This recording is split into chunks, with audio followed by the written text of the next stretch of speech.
Painkiller, hey, awesome. Yeah. And painkiller, hey, it'll kill me too. I'll have to deal with it. And, she wound up, calling the ambulance and took me to the hospital. That's good that you have support at your house. How do you think it would have made her feel if you would have been successful and she would have came home and found you dead on the floor? I'm not sure. She should probably be hurt. Yeah. I mean, I don't really know. Did you seek any help after that attempt?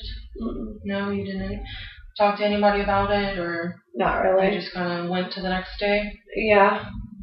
Other than the times that we've talked about so far, are there other times that you've hurt yourself, or? Definitely, yes. I have self-mutilated in the past. Multiple times? Yes. It's just whenever stressful things happen in your life, that's the easiest way for you to cope? Yeah, that's when it seems to happen anyway. Are you concerned about your current financial situation that you're in right now? Oh, most definitely. Who isn't? Right. How do you think you're going to be able to handle this in the near future? I don't know. I mean, it gets to a point where the stress and the anxiety is so overwhelming. I don't want to deal with it. But I mean, of course, just laying around doing nothing's not going to help it. No. But going out and doing drugs and drinking alcohol isn't going to help it either. You laugh, but why is it funny? What makes the situation funny? This is a very serious situation. What makes the situation funny? I just want to know. You're right.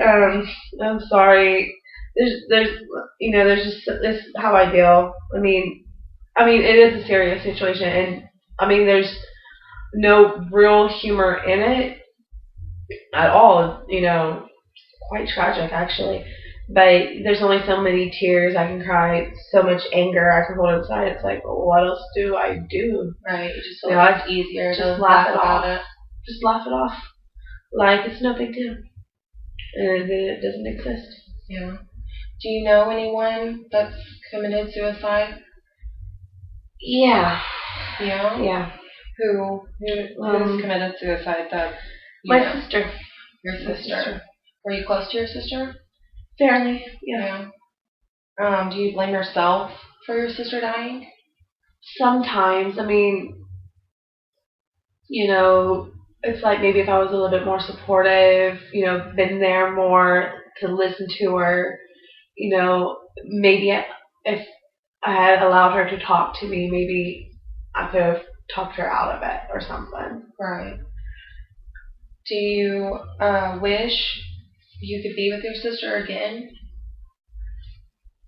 Yeah, I do. Would you be willing to kill yourself to be with your sister again? Maybe not for my sister, but definitely for my dad. For your dad? To see your dad one more time, you'd be willing? Oh, yeah. Yeah? I was a daddy's girl. What kind of support system do you have at your house right now?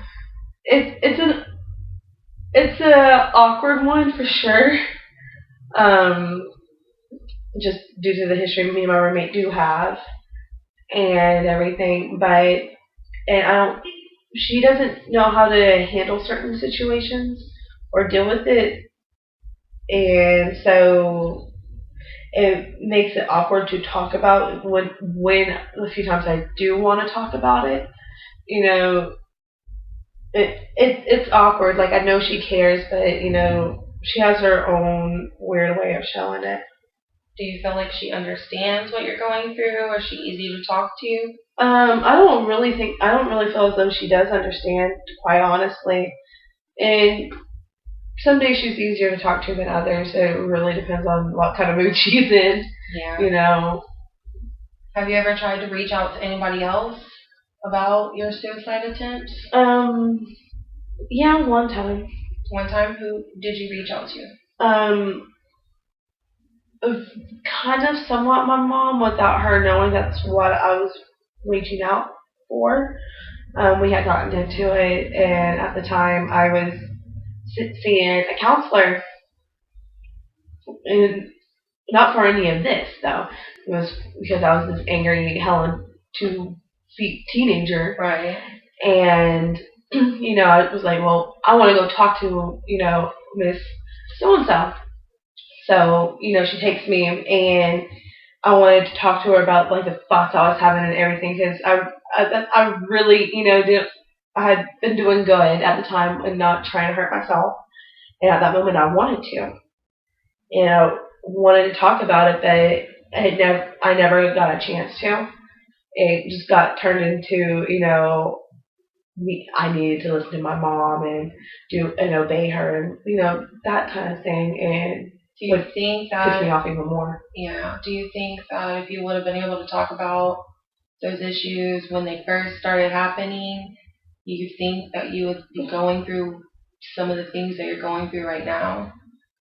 It's hard to say, but I don't think so. I think maybe if I had opened up about it 10 years ago, because I've done my own research on it when I first noticed it, and the thoughts would last a couple of weeks, and then that was it.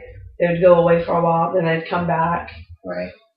But it never lasted more than 2 weeks. So, and everything I read was like, okay, if it persists for more than 2 weeks, seek help. And I'm like, okay, well, it's not. So, right. But if you're ever having thoughts of hurting yourself, thinking that you could possibly hurt yourself, you definitely need to seek help at any point that you feel that you could feel that way again, because any time could be that time, and you don't want to get to that day.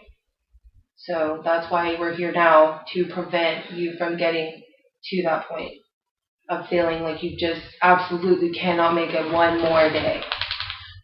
Keep coming back, and we will hopefully be able to work things out and make you feel better the longer that you continue to come. But what are some of the things that you can think of that you have to live for in your life right now? My family, my mom, my nieces.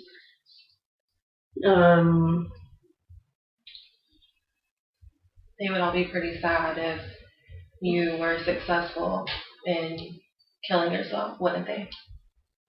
Yeah. Yeah, they would. Yeah. How do you think that would make them feel?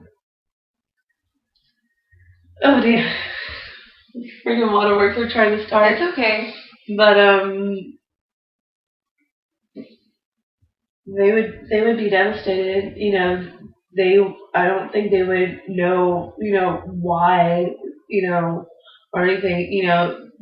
They would have been like, why didn't she just come to us? Right. Why didn't she just say something? I can hear it now. I really can. That's all you have to do is ask for help. Seriously, because never been my forte. That's what you got to do. If you want to make it and you want to get through this, you can't do it by yourself. It's something that you've got to have a good support system for. You have to have people there to help you get through it with you, because it's not going to go away, and it's not going to get any better. That's true. So, do you feel better about your current situation now that you've talked to me about it a little bit? A little bit. I mean, it doesn't change anything, yeah. But I mean, it's baby steps that we can take, and we can come back again, and can possibly come back again. Do you feel like you want to hurt yourself right now? Not at the moment. No, not right now? Well, that's good that you're not feeling any thoughts of hurting yourself. Do you think that you're willing to continue with the treatment? Yeah, I mean, can't hurt. Yeah? Do you want to be normal again? You want to be normal again? Well, asking for help is the first step. So it's definitely great that you came in today. I'm glad that I got the chance to talk to you. And I hope to see you again. All right. All right. Well, it's nice to meet you, Stacy. Nice meeting you too, Chrissy.